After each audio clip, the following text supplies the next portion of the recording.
Hello everyone. Let's take a quick example of designing a logic gate using diodes. So suppose this is a diode circuit. You have some input A at this terminal and some input B. You have a resistor connected to ground, and it is across this resistor that you measure output V0 with respect to ground. This is some resistor, say 1 kilo ohm, right? So our objective here is to find the output for different values of A and B. Now my input is DC and it can have only two levels.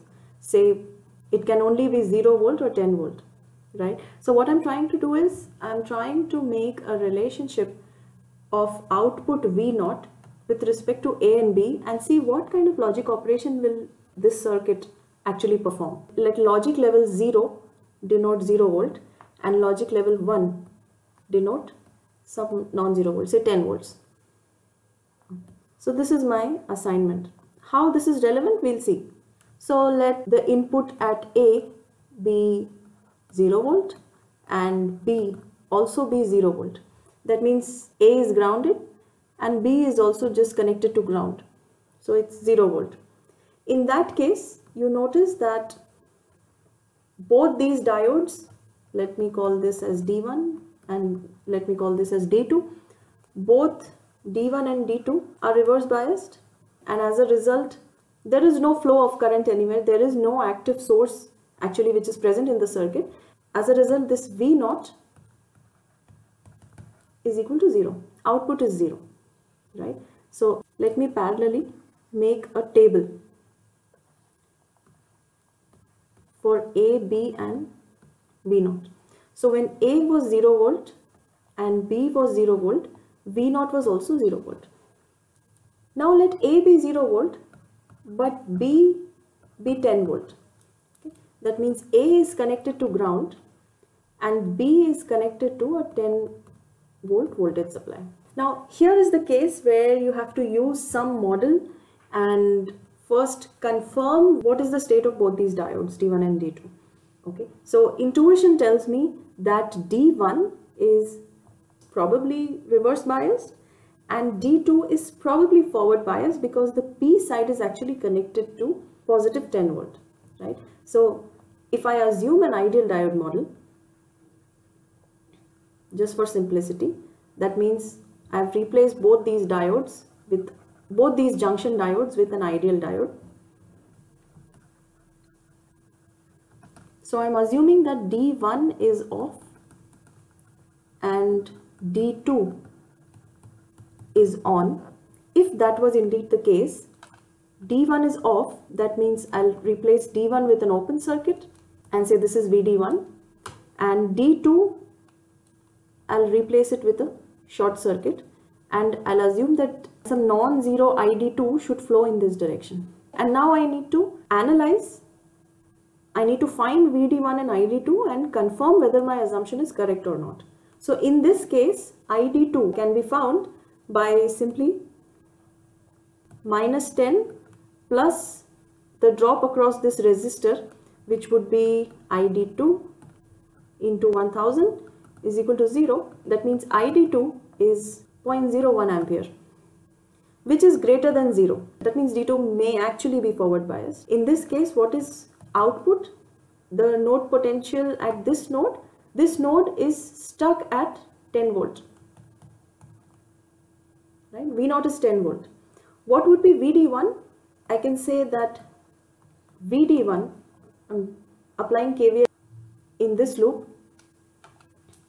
So I can say VD1 plus V0 is equal to 0 implies VD1 is minus V0 and V0 is 10, so it's minus 10, right?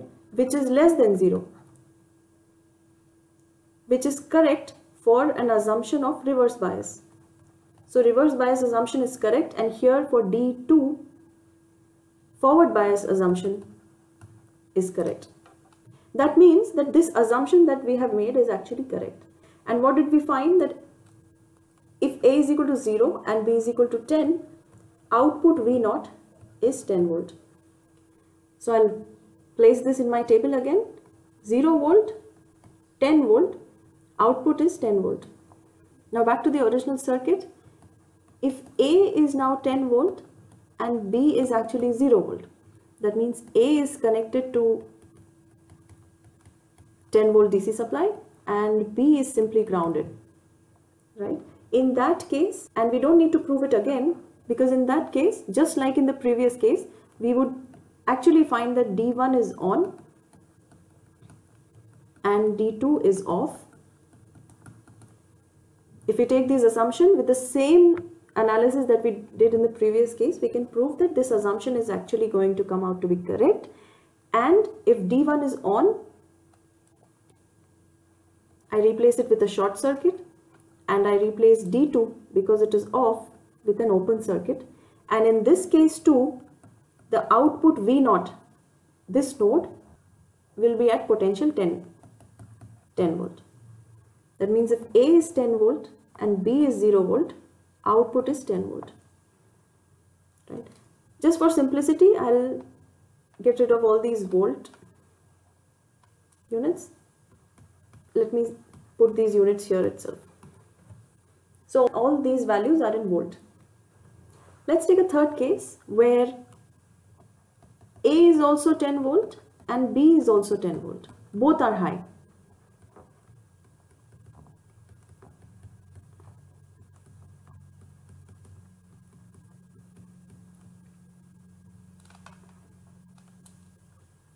Something like this. Now, of course, your first intuition will be that both are of course going to be on. Okay, but that may not really always be true. Why? Is because despite D1 and D2, both the diodes being ideal diodes, they are identical in their properties. When you turn a supply on, it is possible that one of these diodes will turn on before the other. Suppose D1 turns on first, like by a fraction of a second, and if it is turned on first, that means V0 is now at 10 volt. This node is at 10 volt, and for D2 this node is also at 10 volt. So D2 may not even get a chance to turn on. Either way, output at this node is 10 volt. If suppose D2 had turned on just like a fraction of a second before D1, then D1 may not get a chance to turn on. Yet the output, that is the node potential at this node, is V0. Okay. So if A is 10 and B is 10, output is 10. So let me just rewrite this. We just found that if A is 0 and B is also 0, output is 0. If A is 0, B is 10 volt, output is 10 volt. If A is 10 volt and B is 0 volt, output is still 10 volt. And if both are 10 volt, the output is also 10 volt. If I look at it from a logic level perspective and say, like I said in the beginning, let 0, logic level 0 or low, be denoted by 0 volt, and logic level 1 or high be denoted by 10 volt. In that context, I can say that if both inputs are 0, output is 0.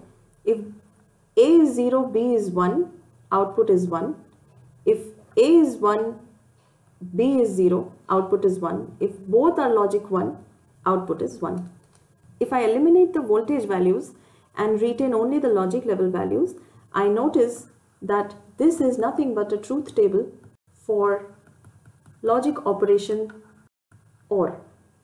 So this example or this circuit is actually an OR gate using diodes. This circuit would perform OR operation for these two inputs A and B. Right? Similarly, we can have AND gate, NOT gate, NAND gate, XOR or XNOR gates. So if you're familiar with the truth tables, you'll be able to decide which kind of circuit works as what kind of a logic gate. For solving these questions, to decide what is the output or what kind of a logic gate it is, you can simply go ahead with assumption of ideal diode model to make your calculation simple. Right? I'll just give you a recap of the logic gate truth tables. This is the logic operation OR. If both inputs are low, the output is low. If any of the two inputs are high, the output is high. And this is what is OR operation. And operation.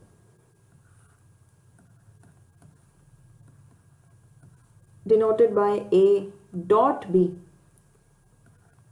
If both inputs are 0, output is 0. If any one of the inputs is 0, output is still 0. Only if both the inputs are high or 1, the output is 1. This is called the AND operation. Thank you.